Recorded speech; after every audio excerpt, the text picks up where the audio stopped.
Hello. Today we're going to review hepatobiliary imaging in nuclear medicine. We're going to start off with a couple of questions, but as this is pre-recorded, you can stop and look at the questions, and we'll revisit them at the end. Our objectives are to review biliary scintigraphy radiopharmaceuticals and their pharmacokinetics. We're going to describe various hepatobiliary protocols, not every one, delineate appropriate use in several important clinical scenarios in adult patients, and review the role of biliary scintigraphy in suspected biliary atresia.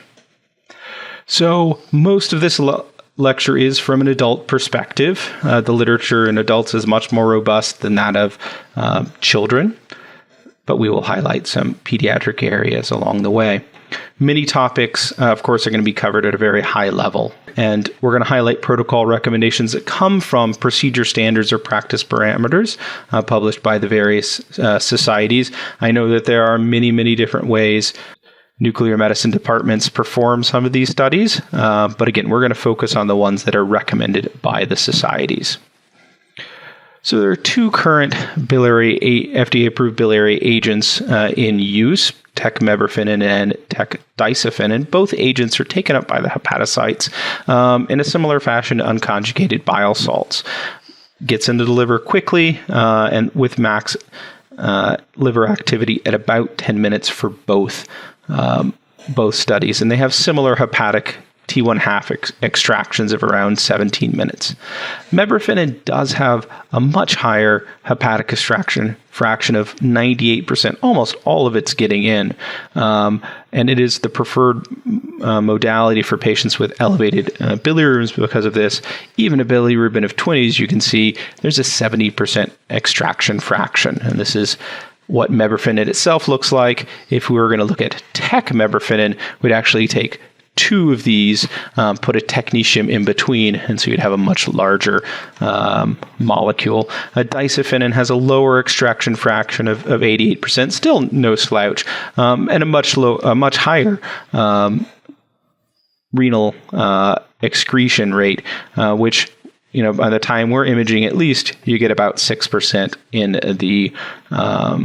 the urinary system. So you're going to see at least some renal activity, and at 24 hours, or by 24 hours, you have a little over 10% that goes through. And this is a patient with normal bilirubin. Once you start having elevated bilirubins, you'll spill even more through the kidneys. So what does it look like inside the body? We've injected meverfinin or disafinin intravenously. We have our molecule get taken up by a transporter protein because this hepatocyte thinks that it's an unconjugated bile salt. Now, once it's inside the hepatocyte, it is not conjugated, but it is transported out into the biliary canaliculus, just like it had been conjugated, and it moves out, hopefully all the way to the small bowel. Now, I want to stop here because I want to really emphasize that the first pass of biliary imaging is really the ability of the hepatocyte to actively transport something it thinks is an unconjugated bile salt into the bile. And if it's not doing this, we can't look at uptake in the gallbladder or movement through the bile duct later. And so with regular biliary scintigraphy, the data are there, but we're not maximizing the data that we're getting from the patient because there's generally not a good reason, of course. So we just look at it at a very high level. Does a tracer get into the liver? Is it relatively homogeneous? Does it get out into the common bile duct and on? Now, in some patients, liver function assessments can be very beneficial, with the greatest amount of literature done for liver functional reserve for patients with hepatic resections. And there is some emerging data on selecting patients for Y90 microsphere therapy, particularly breast cancer patients who have a higher rate of hepatic failure after Y90 microsphere therapy. There are planar and spec-based protocols. I'm not going to go into them, but I just want you to have seen a rough image of what hepatic function imaging processing looks like. And we have our body right here. We're going to get a whole body outline. We're going to outline the cardiac blood pool, and we're going to outline the liver blood pool. And as you see, this is just 6 whole minutes, the first 6 minutes of data, and we're going to extract from that a few time points to help us say how well is the liver picking up and going out versus the cardiac blood pool. We can get a liver clearance rate. We can correct this via body surface area to give a liver function number that, at least for our hepatic reserve, our liver resection patients, has been validated in several studies. We can go a step further to a SPECT CT, process the data with contours similar to Y90 if you've seen that, and actually segment it out however the liver surgeon might want to try to figure out how much liver you're going to leave and is it sufficient for this patient. So the biliary radiopharmaceuticals, both of them we're going to administer about 3 to 5 millicuries of activity, and patients with elevated bilirubin, what radiotracer are we going to use? Mebufotenin. And here's a formula to increase the amount of a radiotracer to be administered based on bilirubin. There are other formulas. This is the one in the Society of Nuclear Medicine E&M procedure standard. Radiation absorbed dose, most of it's going to, or the critical organ is the gallbladder. If you don't see the gallbladder, it won't be the critical organ, it will be the bowel, particularly the colon. And overall, you get an effective dose of equivalent about 3 to 4 millisieverts, which is roughly a year of background radiation in the United States. How are we going to image the patient? We're going to use, of course, a low-energy parallel whole collimator with our standard gamma camera. The other windowing and matrix choice is similar to what you get for many technetium-99 IM radiopharmaceuticals, 15% or 20% windowing around that 140 keV photopeak. And then we're going to image either anterior or LAO positioning. Now, one note about LAO is it does a good job of separating out the gallbladder from the bowel. And so if you've imaged anteriorly and you have a question, is that gallbladder, is that bowel, a spot image in the LAO can be quite beneficial, more than a lateral image. Dynamic imaging, typically 1 minute per frame over 1 hour.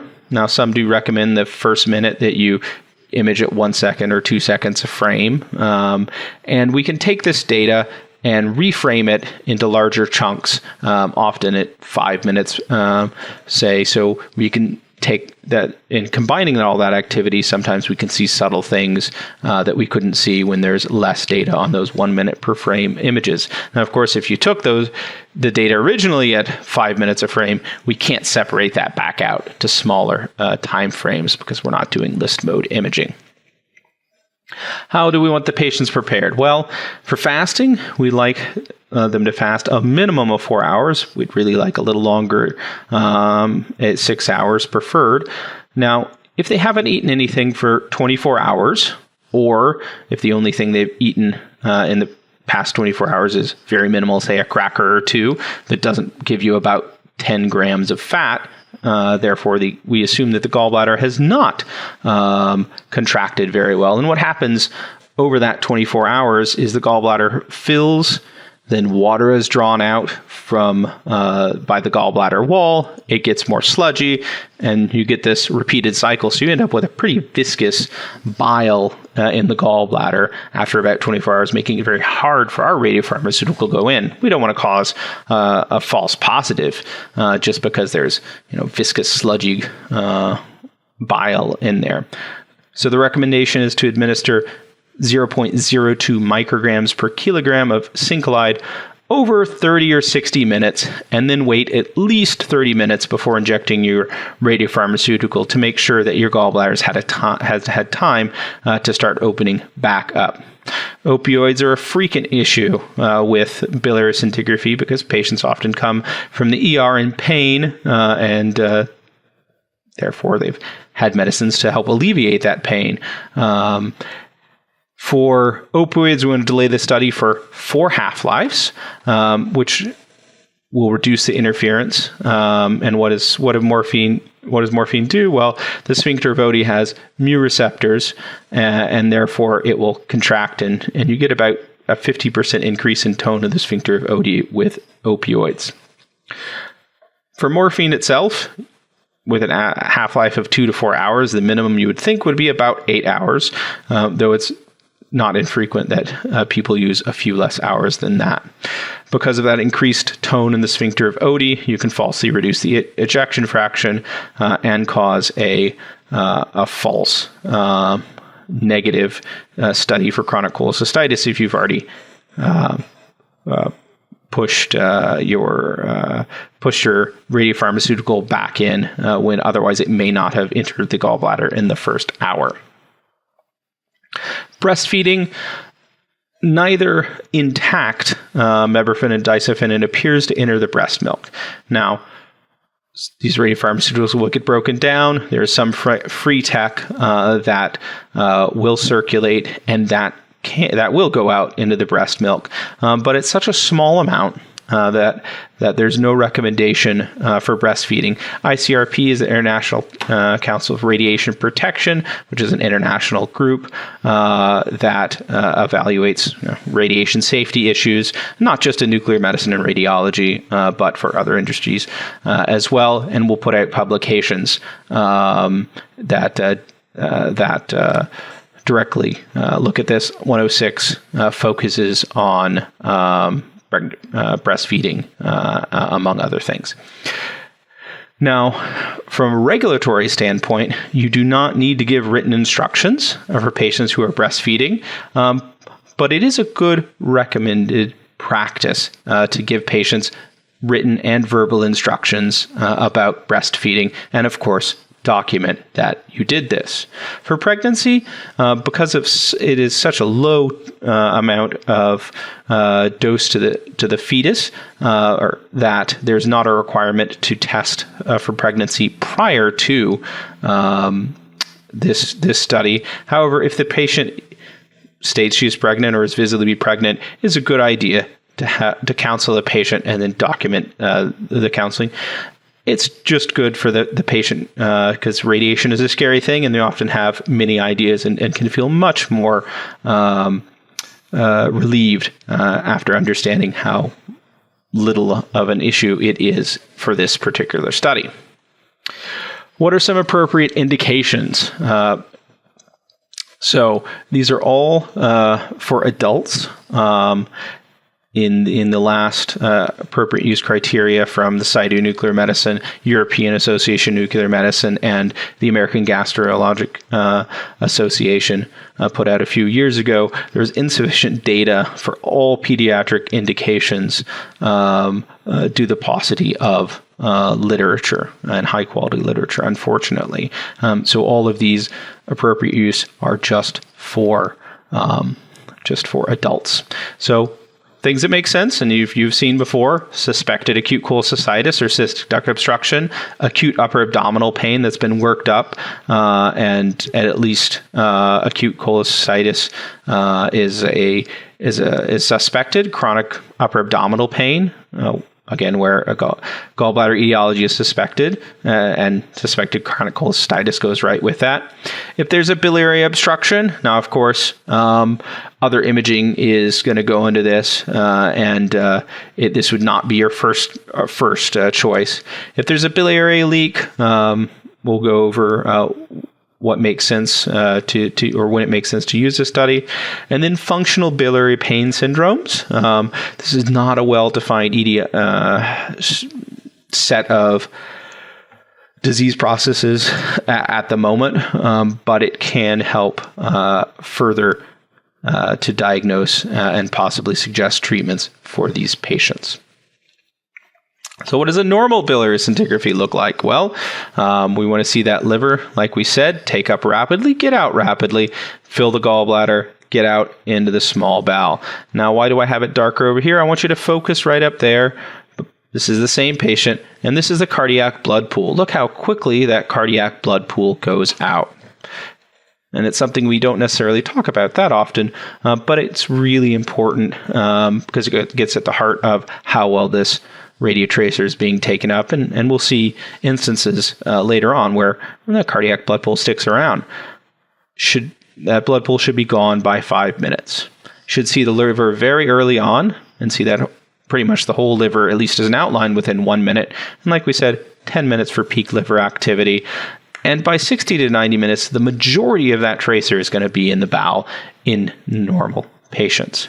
The gallbladder, earliest is around 10 minutes that you'd expecting to see it. If we don't see it by 60 minutes, it is AB normal. Small bowel, earliest activity, again, around 20 minutes.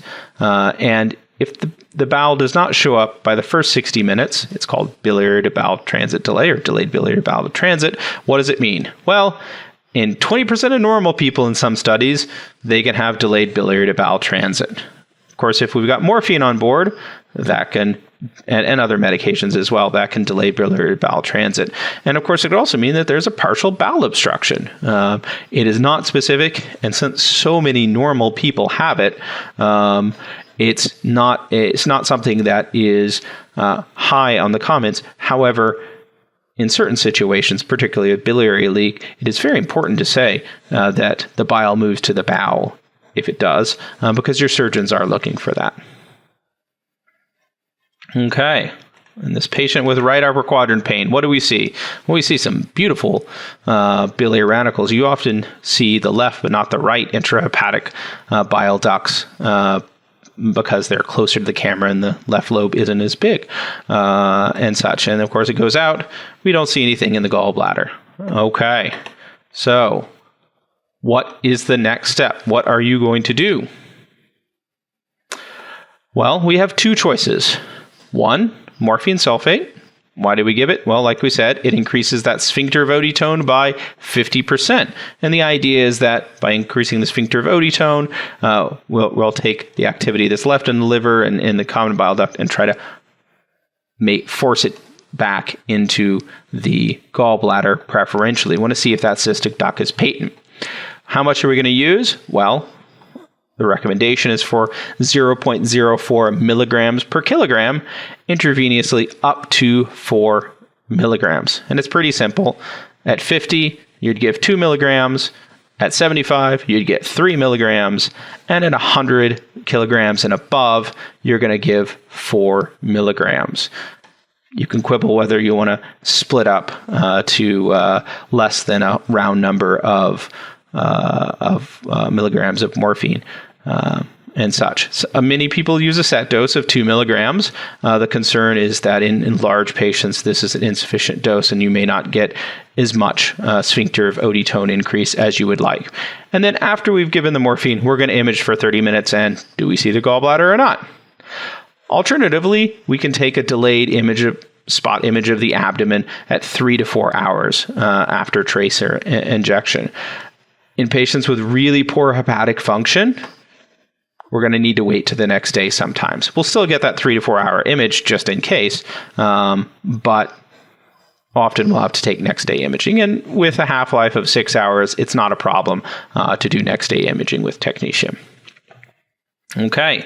Now we've given 3 milligrams of morphine because the patient was around 75 kilos. And what do we see? The answer is we don't see a gallbladder. What's our diagnosis? Well, this would be, and a cystic duct is not visualized. This would support a diagnosis of acute cholecystitis. How sure should we be in our diagnosis, and how much should our colleagues trust us? Well, if they have gallstones, and therefore the diagnosis would be calculus acute cholecystitis, our sensitivity and specificity are really good at 96% and 90% respectively. If we have a negative study and we still think it's acute cholecystitis, well, it has reduced the odds of acute cholecystitis, calculus cholecystitis, by 25-fold. So therefore, it makes it pretty unlikely, and they should be searching for other etiologies. Acalculous cholecystitis is a bit harder to diagnose. Generally, by experts, this is felt to be less accurate overall, and our literature isn't as robust. It's not terribly common in adult patients, and many adult patients who they're worried about acute cholecystitis. some might be burn victims, and other very sick patients may not get biliary imaging for a variety of reasons. There's a rough range of sensitivity of 67 to 100 and specificity of 58 to 88%, but meta-analysis is a bit difficult for a variety of reasons. For kids, the literature is limited and there are few high-quality studies. Because acalculous cholecystitis is more prevalent in children, because there's not as many gallstones in children, it is generally felt by experts that the sensitivity and specificity is lower than that for adult calculus acute cholecystitis, but it is hard to get what an accurate sensitivity and specificity is. Okay, right upper quadrant pain again. What do we see? Nothing. Okay. Are we going to give morphine? The patient's allergic to morphine. So what's our next choice? Delayed images.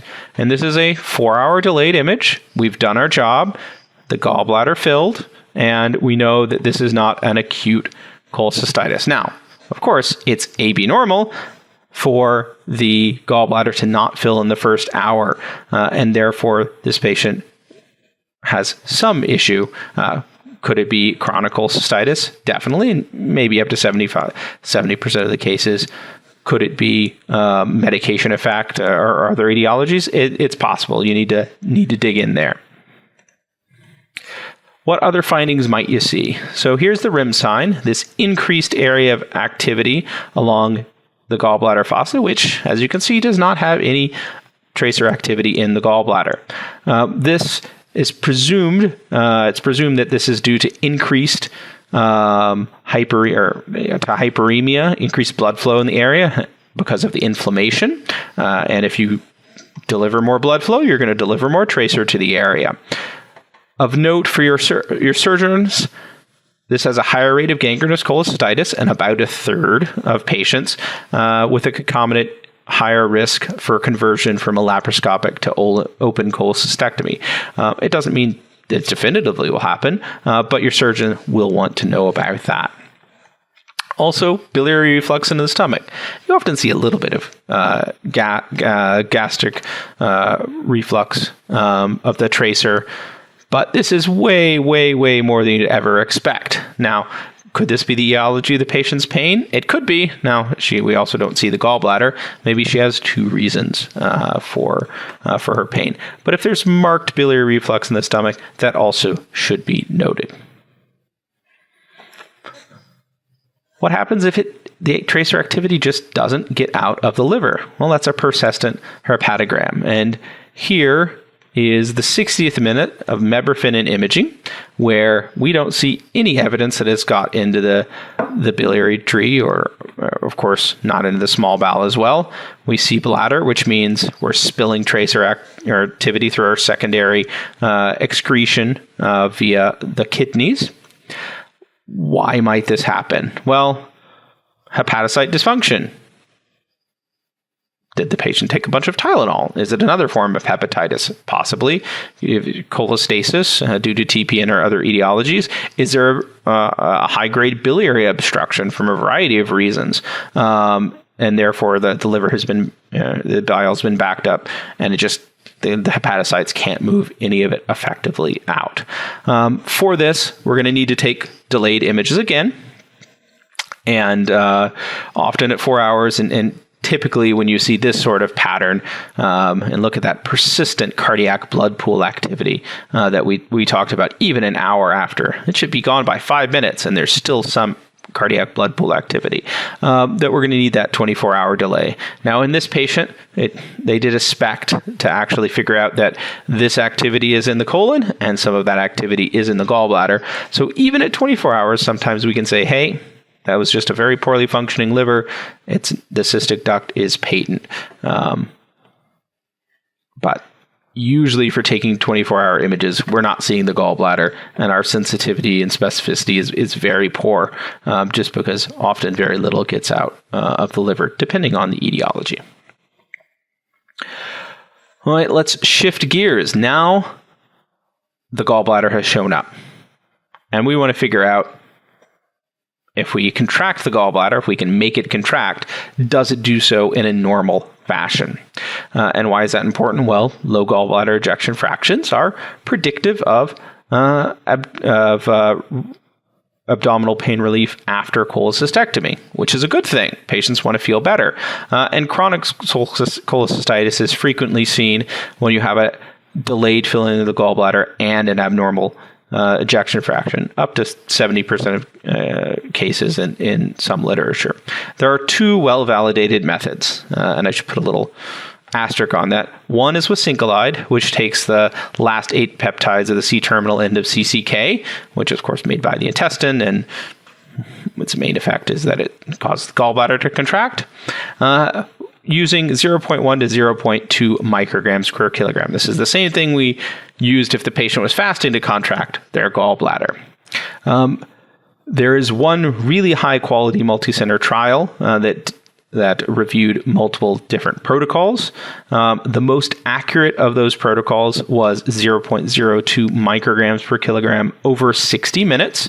Now, note, this is in healthy volunteers. There is one other paper that is not as multi-center that was done in patients with abnormal hepatobiliary, with symptomatology to try to get EF. But in this paper, which is on the references, a normal EF was demonstrated to be equal to or greater than 38%. And this is an important paper to read because you can see how many of the other protocols that you might do actually have very wide ranges of normal EFs. And if you just bolus Syncalide, you don't get a very accurate study at all. Oral fatty meal. You need a high fat content liquid meal with these all, these being studied in the literature. Many other meals have been described in the literature in single institution, small series. But the general recommendation is that if you can't get Syncalide, and there has been a problem over the past few years of availability of Syncalide, and therefore having to turn to an oral fatty meal. But the liquid content meal is generally recommended and has better data behind it. How are we going to calculate that ejection fraction? Well, we're going to put a region of interest around the gallbladder and a smaller region of interest for background counts to help correct for that. And again, nuclear imaging, it's counts in a region over time. And we can follow those counts. Do they change over time? In this patient, it does. Is 62% as greatest decrease greater than 38, greater than or equal to 38%? Yes, it is. Therefore, there's normal ejection fraction. If this had plateaued and was 20%, that'd be an abnormal ejection fraction. What happens if you do have that reduced ejection fraction? Well, if you have calculus and acalculous biliary disease can cause it, and chronic cholecystitis is higher on the list. Sphincter of OD dysfunction may occur. And again, we talked about medications, and not just opioids, but other medications can cause reduced ejection fraction. What happens if they've gone in, done surgery, and now they're worried about a leak? So we believe that biliary scintigraphy is very sensitive for biliary leaks. The literature is not robust and such, and SPECT-CT may be beneficial to evaluate in tough cases. And why might you want to do it? Well, localizing a leak, say, instead of leaking right over here in the gallbladder fossa, that there's accumulation right around the common bile duct that was hard to separate out. SPECT-CT can help. And defining the extent of the biliary collection, and also if there's contamination. Sometimes it can be difficult. You've had your IV drip or whatever. Like, is that really a leak? It doesn't seem to change. Let's do a SPECT-CT and figure it out. Now, how would bile typically flow if you didn't have a drain in? Well, it's going to find the lowest area because it's a fluid. So generally it goes along the right paracolic gutter. we're going to shift completely and talk about jaundiced infants and the role of biliary scintigraphy. Now, the key differential here is neonatal hepatitis versus biliary atresia. They want to diagnose biliary atresia early on because they want to start intervening by 2 months or soon after 2 months, Kasai procedure at all. Pre-treatment with phenobarbital is very important. It increases bile flow. These are young kids. Their liver doesn't work as well as it feasibly would work when they're 6 months or older. And it raises specificity for biliary atresia. Recommendation is 5 milligrams per kilogram per day divided into 2 doses. Give it at least 3 days. 5 days is preferred. And some institutions check a serum phenobarbital level to make sure that you're in the 14 to 15 microgram per milliliter range. You can use ursodeoxycholic acid as well. You're going to image patients for 60 minutes. We know it's not going to get out of their liver effectively in general, so we just plan on doing delayed images several hours later and typically the next day. What might it look like? Well, this is a splash screen of your first 60 minutes of dynamic imaging. We see that cardiac blood pool. We see on the first minute that we've got good uptake throughout the liver, and then some spleen activity, some blood pool activity, and it's important to keep an eye on that. Notice even at the 60th minute, we still have cardiac blood pool because these hepatocytes aren't able to do their job as effectively. So bigger immediate images. There's no definite activity in the liver. Contamination can be difficult. Here's 24-hour delay. We've just got still some blood pool. We've got urinary excretion, which we expect. So failure of radiotracer to enter the bowel by 24 hours is consistent with biliary atresia. In comparison to neonatal hepatitis, as we saw in that prior study, hepatic uptake is good. It's there in the first minute, whereas neonatal hepatitis has much slower hepatic uptake.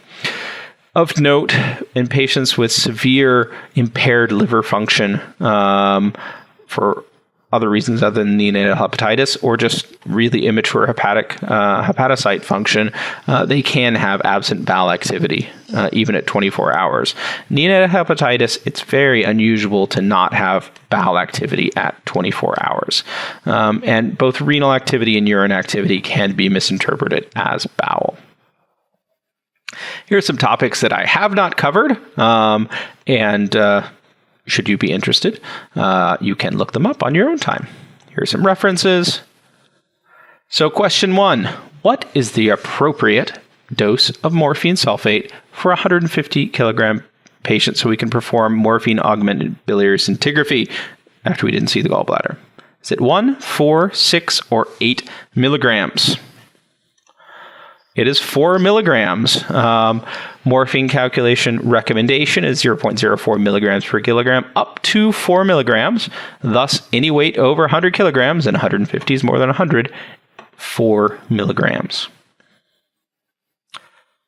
In patients with moderate or markedly elevated bilirubin, what radiopharmaceutical is preferred? I hope you all answered this correctly. It is mebrafinin. It has a very high hepatic extraction fraction, and even at bilirubins over 20, we'll get 70% of that radiotracer in. Dicefinin is the other current agent. Lidophinin is an older agent, and Syncalide, text labeled Syncalide doesn't make sense. Thank you so much for engaging with nuclear hepatobiliary imaging.